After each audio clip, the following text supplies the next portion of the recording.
Amen. He's given you the power to judge. Notice in verse 8 it says, and of judgment, and of might, to declare unto Jacob his transgression. So watch whenever you say, judge not, lest ye be judged. It depends on what you're doing. If you're judging for the kingdom of God, you're all right.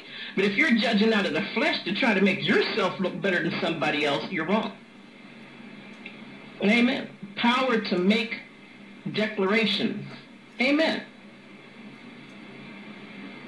Turn a couple books later, a couple books to the right, turn to Zechariah 4:5. Just the next couple books, turn to Zechariah, Z-E-C-H, chapter 4, verse 5. The spiritual power is mightier than physical forces. Zechariah 4:5 says, and then the angel that talked with me answered and said unto me, knowest thou not what these be? And I said, no, my Lord. Then he answered and spoke unto me, saying, this is the word of the Lord, Zerubbabel, saying, not by might, nor by power, but by my spirit, says the Lord of hosts. By only, no might, no strong man has power. No strong man can give you power. Amen. No karate expert, no person that meditates, nobody, no matter what position they have in life, who they are, what they've done. It says not by might nor by power, but by my spirit. Only the Spirit of God will you have spiritual power to do holy things. Amen. But only by God's Spirit. Jesus is the supreme example of it. Let's go to Luke chapter 4, verse 14. A few books back again. Luke 4, verse 14.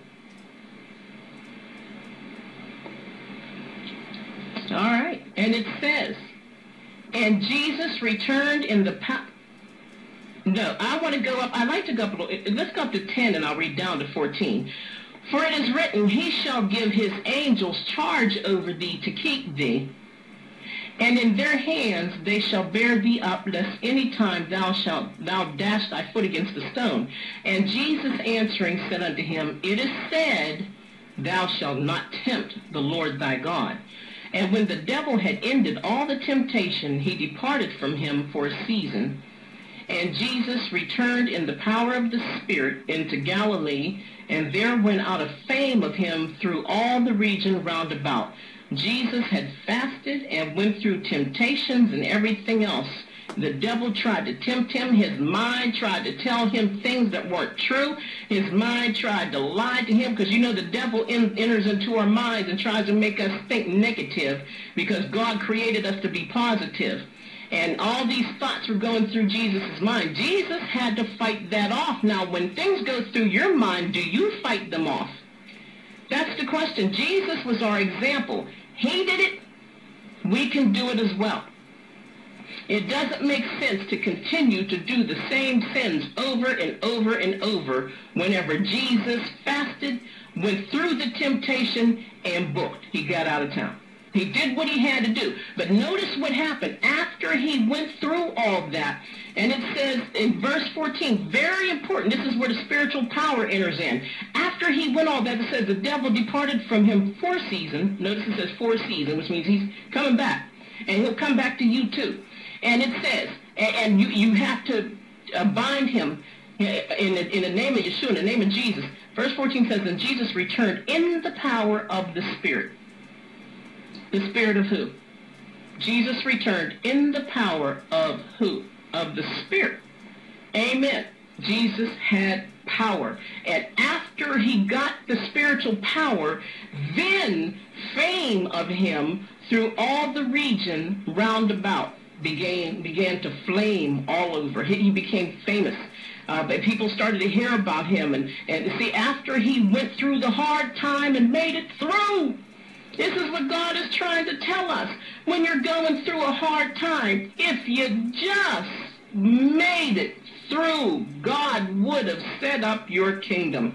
Isn't that what Saul was told? You don't want to be like King Saul. Samuel told him, if you would have just waited and did what God told you to do, God would have filled you with power, and he would have, what did he say? Established your kingdom. A lot of us never get the kingdom that God wants us to have because we are too weak and we can't kick temptation. There are people sitting up in pulpits stinking like cigarettes. There's people going around to homes visiting people smelling like alcohol. They can't kick it. There's people who have sexual sins. There's people who steal. And there's people who've done worse than that, murders, abortion, or even worse than that. You don't know how many people, killed off their grandmothers or grandfathers or something, and nobody knew that it was them. We don't know what people go through. There are people who can't kick sin, and then they wonder why they're spiritual. They have no spiritual power. Why can't I get over this? Why do I continue to do the same thing over and over and over? Baby, you're doing it because you don't have God's spiritual power upon you. You have to be strong. Amen. Jesus returned in the power of the Spirit. Notice he had to go off to himself. And where is it at? Verse 1. Luke 4:1. And it's, listen, this is what you need to do too. Luke 4:1. And Jesus, being full of the Holy Ghost, returned from Jordan and was what? He was led by the Spirit. Oh, my, again. In the wilderness.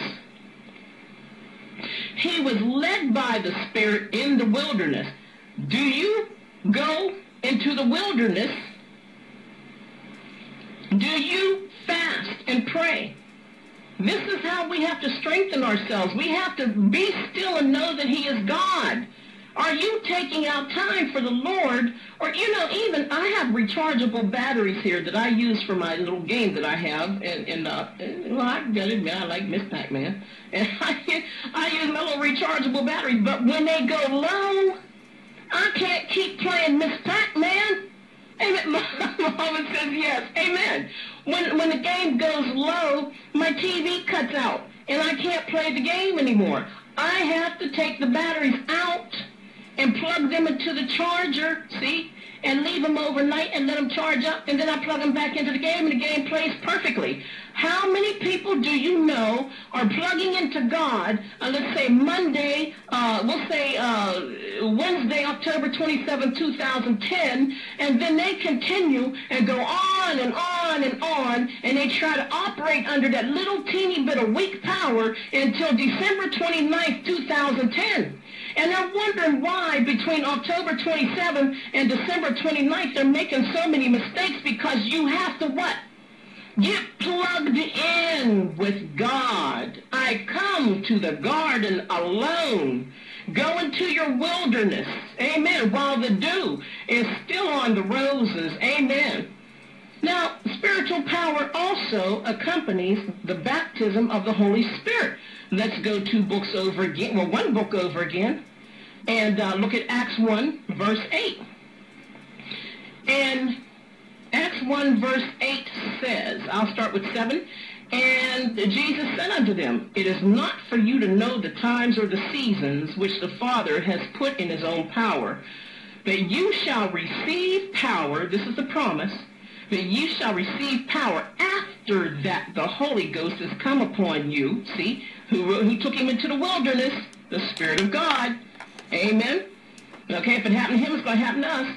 The Holy Ghost has come upon you, and you shall be witnesses unto me both in Jerusalem and in all Judea and Samaria and unto the uttermost part of the earth. See, you're going to have witness for the kingdom. God's not giving you power just so that you can say, I am who I am. No, God's giving you power to carry on, to witness. He's giving you power. Amen. Play that game. Get out there and do it. Do that thing. Get powered up and play that game. Amen. Go out there. And I hate to call it a game. It's not a game, but I'm just going to talk about that Miss Pac-Man. Amen. Go out there and do your thing. All right? For the kingdom, not for you. God is not giving you power just to please you. Amen. The spiritual power of God enables men to speak with authority.